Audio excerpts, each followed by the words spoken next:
नमस्कार दर्शकों, स्वागत है आपका हमारी ट्रू एंड फेयर की ऑनलाइन क्लासेस में। आज के क्लास में हम सीखेंगे कि बिजी के अंदर हम जर्नल एंट्री कैसे करते हैं, कॉन्ट्रा एंट्री कैसे करते हैं, स्टॉक ट्रांसफर और स्टॉक जर्नल की एंट्री कैसे करते हैं। तो चलिए शुरू करते हैं।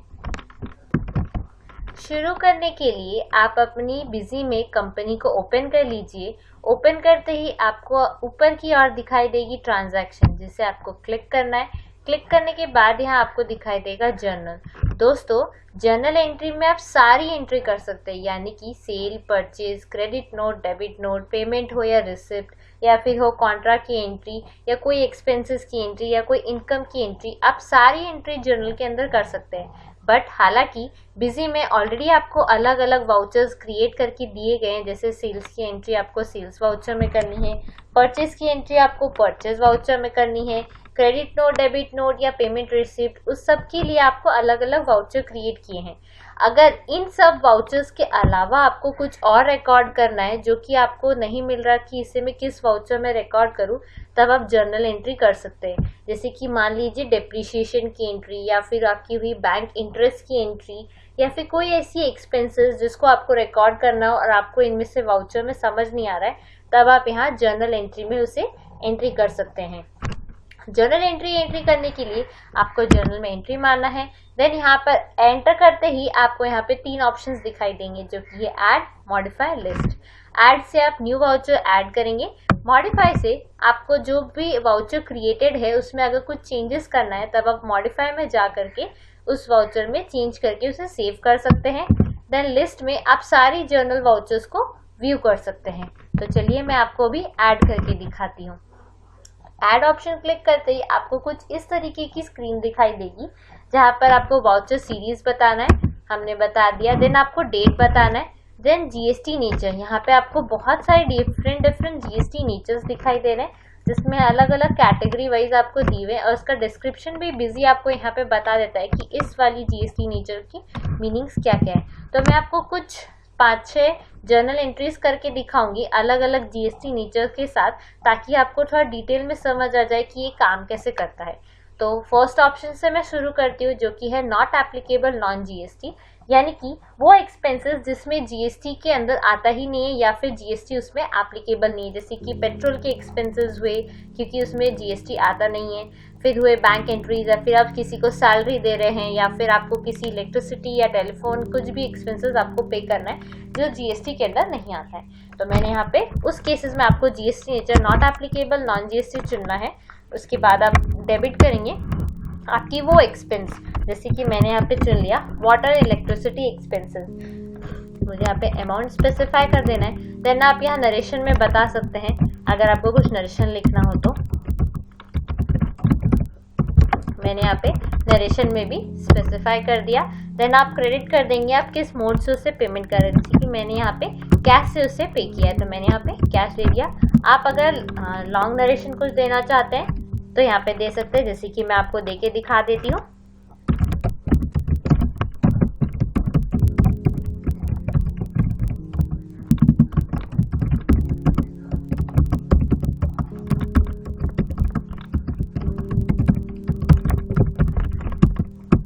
और मैंने इसे सेव कर दिया। तो देख सकते हैं हमारा पहला जीएसटी नेचर के साथ जर्नल वाउचर हमारी एंट्री हो चुकी है। अब नेक्स्ट में दिखाती हूँ। नेक्स्ट है आपका आरसीएम अनरजिस्टर्ड एक्सपेंसेस।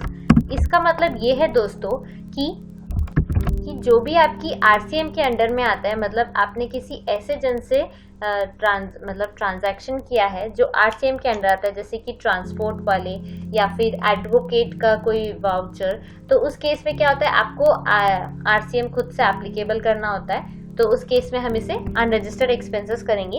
या फिर वो आपने कुछ ऐसी चीज़ें एक्सपेंसेस की ली हैं जो कि अनरजिस्टर्ड है, तो उसके केस में से कि आपको पे करना हो उनके बिहाफ में, या फिर अनरजिस्टर्ड हो, उस केस में हम आरसीएम अनरजिस्टर्ड एक्सपेंसेस चुनेंगे। यहाँ पे मैंने ले लिया एडवोकेट एक्सपेंसेस, एंड मुझे यहाँ पे, और आप मोड बता देंगे आपने उसे कैसे पे किया है। आप यहाँ पे भी नरेशन कुछ देना चाहें तो दे सकते हैं, एंड मैंने इसे सेव कर दिया। तो आइए नेक्स्ट ऑप्शन की ओर बढ़ते हैं, जो कि है रजिस्टर्ड एक्सपेंसेस। यानी कि वो एक्सपेंसेस जो पार्टी आपके जीएसटी नेचर के अंदर आता हो, यानी कि B2B, यानी कि उसके पास भी सेम जीएसटी है और वो रेगुलर डीलर के अंदर में आता है एंड आप भी रेगुलर डीलर के अंदर आते हैं, जिसके बिल में टैक्स इनवॉइसेस होता है बेसिकली, वो हमारे यहाँ पे रजिस्टर्ड एक्सपेंसेस में कहलाएंगे, जिनका आप इनपुट भी फर्दर आप जीएसटी के थ्रू से क्लेम कर सकते हैं। तो वैसे एक्सपेंसेस को हम B2B एक्सपेंसेस में डालेंगे। तो हमने यहाँ डेबिट कर दिया। जैसे कि मान लीजिए मैंने टेलीफोन एक्सपेंसेस किया था कुछ 3000 का, फिर मुझे यहाँ पे जीएसटी का इनपुट यहाँ पे डालना होगा। जैसे कि मेरी लोकल पार्टी है, इसे मैंने CGST SGST डाल दिया। देन यहाँ पर आप मोड बता देंगे कि आपने उसे कैसे पे किया। तो मैं यहाँ पे बैंक स्पेसिफाई कर दे रही हूँ एंड मैंने इसे सेव कर दिया। सेव करते ही आपके पास एक पॉपअप आ जाएगा जहाँ पर आपको रजिस्टर्ड एक्सपेंसेस का डिटेल्स प्रोवाइड करना होगा, यानी कि कौन सी पार्टी से आपने यहाँ पे परचेस किया था ये वाली वाउचर, यानी कि टेलीफोन एक्सपेंसेस। तो मैंने बता दिया BSNL से मैंने परचेस किया था। यहाँ पर आप परचेस इनवॉइस नंबर यहाँ पर आप डाल देंगे। देन यहाँ पे परचेस बिल डेट, यहाँ पे यूनिट स्पेसिफाई कर देंगे। टैक्सेबल अमाउंट यहाँ पे GST परसेंटेज बता देंगे, CGST अमाउंट, SGST अमाउंट और ITC एलिजिबिलिटी बता देंगे कि ये कौन से एलिजिबिलिटी में आती है, यानी कि आपकी ये इनपुट गुड्स है या इनपुट सर्विस है या कैपिटल गुड्स है या कुछ भी नहीं है। तो हमारी ये इनपुट सर्विस है, हमने बता दिया और इसे मैंने सेव कर दिया। तो आप देख सकते हैं कि मैंने इतनी इजीली इस एंट्री को कर दिया। बिजी आपको अलग अलग जीएसटी नेचर आपको इसलिए दे रहा है ताकि आपकी जो जीएसटी के रिपोर्ट्स में हो उसमें वो अलग अलग क्लासिफाई करके आपको रिपोर्ट जनरेट करके दे सके। देन नेक्स्ट ऑप्शन है आपका tax paid expenses. Tax paid expenses वो होता है जिसमें आपने जीएसटी तो पे किया है बट आप उस केस में आईटीसी क्लेम नहीं कर सकते, यानी कि इनपुट आप क्लेम नहीं कर सकते हैं। जैसे कि होटल एक्सपेंसेस या फिर आपने होटल में खाने के लिए गए और आप फूड एंड बेवरेजेस में आप क्लेम नहीं कर सकते इनपुट का, तो उस केसेस में आपने टैक्स तो पे किया है बट आप इनपुट क्लेम नहीं कर सकते। तो वैसे एक्सपेंसेस को आप इस कैटेगरी के अंदर रिकॉर्ड करेंगे, यानी कि टैक्स पेड एक्सपेंसेस मैंने यहाँ पे डाल दिया। देन मैंने इसे डाल दिया रिफ्रेशमेंट एक्सपेंसेस कि हमारी एम्प्लॉयज़ गई थी होटल में रिफ्रेशमेंट के लिए, तो उस केस में हमने टैक्स तो पे किया बट हम इनपुट क्लेम नहीं कर सकते, इसलिए हम क्या करेंगे उसकी एक्सपेंसेस रिकॉर्ड कर लेंगे। आप यहाँ पे मोड बता देंगे, मैंने यहाँ पे कैसे पे किया एंड हमने यहाँ पे सेव कर दिया। फिर नेक्स्ट मैं आपको बता देती हूँ एग्जेम्प्ट एक्सपेंसेस।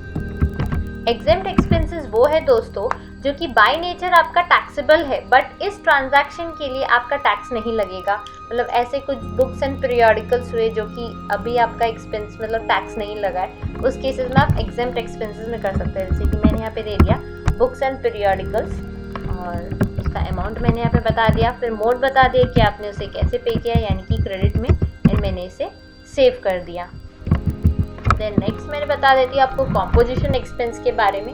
कॉम्पोजिशन एक्सपेंसेस वो है दोस्तों जिसमें आपने किसी कॉम्पोजिशन डीलर के साथ डील किया हो, यानी कि कुछ कॉम्पोजिशन डीलर से आपने कुछ लिया हो या फिर उनको आपने कुछ दिया हो। तो मैंने मान लीजिए कॉम्पोजिशन डीलर से कुछ परचेस किया, यानी कि मेरी ऑफिस के लिए मैंने कुछ ऑफिस एक्सपेंसेस जैसे कुछ चीज़ें मंगाई, तो उस केस में क्या हो सकता है मैं इनपुट क्लेम कर सकती नहीं हूँ। हालांकि मेरा जीएसटी नंबर है बट वो कॉम्पोजिशन डीलर है, तो कॉम्पोजिशन डीलर के साथ अगर मैं डील करती हूँ तो उस केस में मैं इनपुट नहीं ले सकती हूँ क्योंकि ये गवर्नमेंट जीएसटी की रूल कहती है। तो मैंने यहाँ पे ऑफिस मेंटेनेंस एक्सपेंसेस कुछ चीज़ें मंगवाई थी और मैंने यहाँ पे बता दिया। तो देन यहाँ पे आप मोड बता देंगे, मैंने इसे सेव कर दिया। तो आप देख सकते हैं अलग अलग जीएसटी नेचर के हिसाब से एंट्री करना बहुत ही आसान है। बस यहाँ पर आपको जीएसटी नेचर प्रोवाइड कर देना है कि कौन सा है, ताकि आपके जीएसटी का जो रिपोर्ट्स आएगा वो आपको अलग अलग क्लासिफाई होकर के आए एंड बाद में अगर आप जब उन चीज़ों को देखें तो आप अच्छे से देख पाए कि ये किस चीज़ों से मतलब कौन से जीएसटी नेचर के अंडर में आया था। तो ये बहुत ही आसान है। चलिए अब मैं आपको नेक्स्ट बताती हूँ जो कि है हमारी कॉन्ट्रा की एंट्री। नेक्स्ट मैं आपको बताऊंगी Contra entry, but Contra entry बताने से पहले मैं आपको जर्नल एंट्री के बारे में कुछ और भी बता दूंगी जो कि है मॉडिफायर लिस्ट। मान लीजिए मेरी जो एंट्री थी उसमें कुछ गड़बड़ थी अमाउंट की, अब मुझे उसे ठीक करना है, तो मैं उसे ठीक करने के लिए जाऊंगी मॉडिफाई में। मैंने क्लिक किया, आपको अगर वाउचर नंबर पता हो तो आप यहाँ पे बता दीजिएगा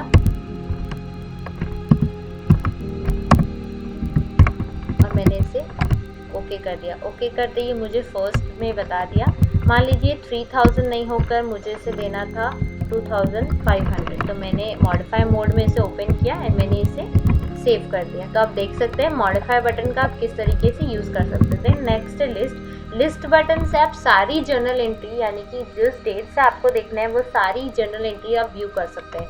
तो उसके लिए आपको एंटर करना है। एंटर करते ही कुछ आपको इस तरीके की स्क्रीन दिखाई देगी। अगर आपको प्रिंट करना है तो आप यहाँ प्रिंटर ऑप्शन को सिलेक्ट करके प्रिंट कर सकते हैं। और आपको सिर्फ देखना है या फिर व्यू करना है तो आप स्क्रीन से व्यू कर सकते हैं। देन यहाँ पे आपको वाउचर की सीरीज़ पूछेगा। हमने यहाँ पे ऑल सीरीज़ बता दिया, starting date and ending date बता दी, कहाँ से कहाँ तक आपको व्यू करनी है एंड हमने इसे ओके कर दिया। ओके कर दी, आपके पास सारी जर्नल वाउचर्स की लिस्ट ओपन हो गई है। आप चाहें तो यहाँ से एक एक करके देख सकते हैं या फिर अगर आप प्रिंट करना चाहें तो इस वाली प्रिंट ऑप्शन को यूज़ करके आप इसे प्रिंट भी कर सकते हैं। तो आप देख सकते हैं जर्नल में ऐड मॉडिफाई लिस्ट करना भी कितना आसान था।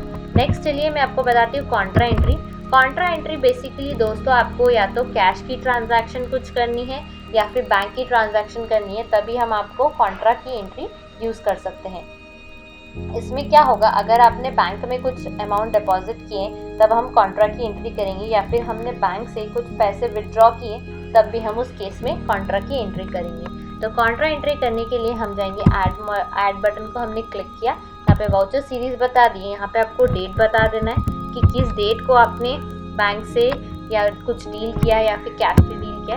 हमने डेबिट कर दिया। हम अभी करने जा रहे हैं हमारे बैंक में कैश डिपॉजिट, तो हमने IDBI बैंक को डेबिट कर दिया।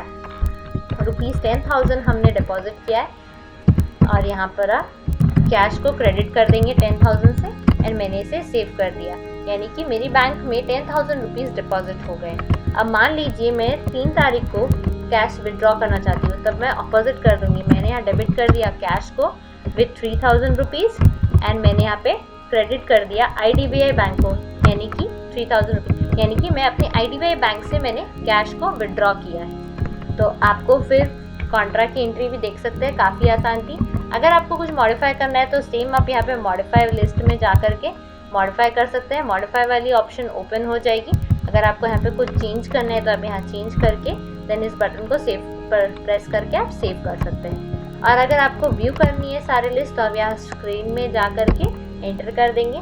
देन यहाँ पे आप डेट बता देंगे कब से कब तक आपको व्यू करनी है, तो आपको कॉन्ट्रा की सारे लिस्ट यहाँ पे दिखाई दे देगी। नेक्स्ट ऑप्शन की ओर बढ़ते हैं दोस्तों, जो कि है हमारी stocks transfer. Stocks transfer usually दोस्तों वो होता है जहाँ पर हमारे मूवमेंट ऑफ गुड्स होते हैं हमारी एक स्टोर से दूसरे स्टोर, यानी कि एक गोडाउन से दूसरे गोडाउन, या हमारा ही सेम यूनिट है, हमारा ही सेम फर्म है, बस हमारे एक मेन यानी कि गोडाउन में मतलब स्टोर करके रखा हुआ था वो हमारे दूसरे स्टोर में जा रहा है। हालांकि यहाँ पर सेल्स एंड परचेज नहीं हो रही है बट मूवमेंट ऑफ गुड्स हो रही है। तो उस केस में हम क्या करेंगे, स्टॉक्स ट्रांसफ़र का यूज़ करेंगे। तो स्टॉक ट्रांसफ़र हमें एंटर करने के लिए स्टॉक्स ट्रांसफ़र में हमें ऐड बटन को क्लिक करना है। देन यहाँ पे हमें सीरीज़ बता देनी है, डेट बता देनी है कि कौन सी डेट को हमारी ये स्टॉक्स ट्रांसफ़र हो रही है। फिर हमें फ्रॉम बता देना है, यानी कि कहाँ से ये जो स्टॉक जाएगा, यानी कि हमारी इन्वेंट्री जो मूव होगी वो कौन सी जगह से मूव होगी। तो हमने बता दिया हमारी मेन स्टोर से हमारी एक आउटलेट है, ट्विन फेयर में एठापाली आउटलेट है, वहाँ पर हमारे ये इन्वेंट्री स्टोर होगी। तो हमने भेज दिया हमारी मेन स्टोर से कहाँ पर, एठापाली के दूसरे आउटलेट में। फिर यहाँ पर आप आइटम बता देंगे, यानी कि कौन सी इन्वेंट्री आपकी जो ट्रांसफ़र हो रही है। हमने यहाँ पे वॉशिंग मशीन 2 क्वांटिटी हमने यहाँ पे स्पेसिफाई कर दिया, उसकी अमाउंट यहाँ पे आप बता देंगे। एक और आइटम मैं यहाँ बता देती हूँ सैमसंग की, हमने यहाँ पे 2 पीसेस इसके भी भेज दिए। देन यहाँ पे बिल सेंड्री में आप यहाँ पर ट्रांसपोर्टेशन एक्सपेंसेस, यानी कि आपकी एक आउटलेट से दूसरी आउटलेट में जाने का फ्रेट एंड फॉरवर्डिंग चार्जेस कुछ लगा हो तो वो आप यहाँ स्पेसिफाई कर सकते हैं, जैसे कि हमारी 600 रुपीज़ लगी एंड हमें इसे सेव कर देना है। तो अब इस तरीके से क्या होगा दोस्तों, हमने सेल या परचेज नहीं की बट हमारा मूवमेंट ऑफ गुड्स हुआ from one store to another store. तो उस केसेस में आप सेल परचेज और जर्नल एंट्री नहीं मारेंगे, आप उस केस में करेंगे स्टॉक ट्रांसफ़र वाउचर की एंट्री करेंगे। इससे क्या होगा, आपका स्टोर, आपका जो स्टॉक है वो एक स्टोर से दूसरे स्टोर की ओर चले जाएगा। देन नेक्स्ट आते हैं हम स्टॉक जर्नल में। दोस्तों, हम स्टॉक जर्नल की एंट्री तब करते हैं जब हमारी स्टॉक कुछ भी कंज्यूम्ड हुई हो या फिर ऐड हुई हो बट सेल या परचेज नहीं होगा। जैसे कि फॉर एग्जांपल मान लीजिए हमारे एक स्टोर से दूसरे स्टोर में कोई इन्वेंट्री का मूवमेंट हो रहा था और गलती से कोई एक्सीडेंट हो गया जिसमें हमारी इन्वेंट्री को डैमेज हो गया या फिर डिस्ट्रॉय हो गया, तो उस केस में हमारी आइटम तो कंज्यूम हो गई, यानी कि हमारी जो स्टॉक थी वो घट गई बट सेल या परचेज नहीं हुई। तो उस केस में हम क्या करेंगे, स्टॉक जर्नल की एंट्री करेंगे। स्टॉक जर्नल के लिए हमें यहाँ पे ऐड को क्लिक करना होगा, देन यहाँ पे सीरीज बतानी होगी, डेट बतानी होगी यहाँ पर, देन मटेरियल सेंटर बताएंगे कि कौन सी मटेरियल सेंटर से ये इन्वेंट्री का आइटम जो है लेस हुआ है, देन कंज्यूम्ड का बता देंगे, अगर आपकी आइटम कंज्यूम हुई हो तो आप यहाँ मटेरियल सेंटर बता देंगे। और इस वाली केस में अगर आपने मतलब आपकी आइटम कोई ऐड हुई हो तो जनरेट वाली आइटम में यहाँ पे आप बता सकते हैं। बट अभी के एग्जांपल में मैं आपको हमारी आइटम कंज्यूम वाली ऑप्शन में दिखा रही हूँ, तो उसके लिए हमें आइटम कंज्यूम वाले लिस्ट में हमें यहाँ बताना होगा। और सबसे पहले मैं यहाँ नरेशन लिख देती हूँ ताकि हम जब भी ये वाउचर को देखें तो हमें फट से पता चल जाए नरेशन देखिए कि ये वाउचर क्यों एंट्री हुआ था। तो मैंने यहाँ स्पेसिफाई कर दिया item damaged due to mishandling, मैंने यहाँ पे बता दिया। देन मैं आइटम कंज्यूम के लिस्ट में लेती हूँ। हमारी एक सैमसंग LED 42 इंच की डिस्प्ले स्क्रीन थी जो कि लाते लाते डैमेज हो गई। मान लीजिए हमारी 2 पीस डैमेज हो गई, तो हमने यहाँ पे क्वांटिटी स्पेसिफाई कर दिया। देन हमें यहाँ पे प्राइस स्पेसिफाई कर देना है कि कितने प्राइस की थी और हमारी यहाँ पे डिस्ट्रॉय हो गई। एंड देन हमें इसे सेव बटन प्रेस करके मतलब एंटर कर सकते हैं। तो आप देख सकते हैं स्टॉक जर्नल वाउचर कब एंट्री करते हैं और स्टॉक ट्रांसफर एंट्री हम कब करते हैं, और उसी तरीके से जर्नल और कॉन्ट्रा की एंट्री हम करते हैं। आई होप आपको इस प्रेजेंटेशन के थ्रू से हमारी journal entry, Contra entry, stock transfer, stock journal की एंट्री कैसे करते हैं बिजी के अंदर बहुत ही ईजिली आपको समझ में आई होगी।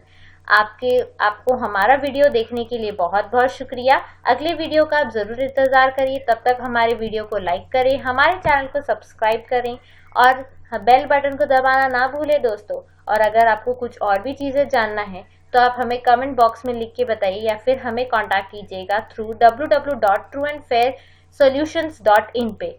ये हमारी वेबसाइट है दोस्तों, इस पे आप हमें लिख के बता सकते हैं। हमारी वेबसाइट में जा करके हमें कुछ भी बोलना हो आप बता सकते हैं।